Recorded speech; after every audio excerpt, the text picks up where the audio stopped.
Uy! Iksa ba yan? Iksa nga! Si Sanford at si Edward ay hinahabol. Ito si Sanford. Nakuha na ng kill si Sandy. Nakabawi din naman. Demon Cam with the turtle. AOG din naman. Ito si Carlito. Din yung Dark Wave. Talon dito si Edward. Sino ng Eagle mula dito kay Daddy JB. Habang sumibat na rin si Oheb. Si Sanford din namatay. Ngayon si Cortez yata magiging next. Kailangan niyang tumakbo at tumatras. Full barrage. At AOG.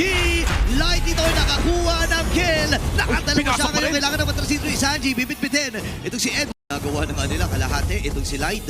Habang yung Lord na yun ay 8k na lang yung buhay.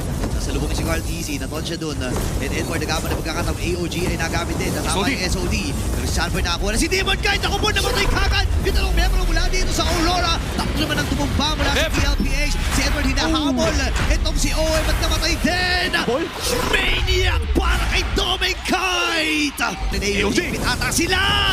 Naibit nila. Demon Knight nagwagi sa Lord. Andun na yung full barrage. Tommy Knight free hit lang talaga. Natumpa na rin itong si Sanford. Kailangan Narayan na, pero dedepensa pa ang Team Liquid. tatlo natitira sa kanila. Masakit na yung hooks dito and yung full barrage ay nagamit na rin. Mamamatay si Oheb at ang Aurora Gaming dire-diretso na lang talaga at magliliwanag ang daan patungod Jakarta, Indonesia dahil ang Aurora ng team ng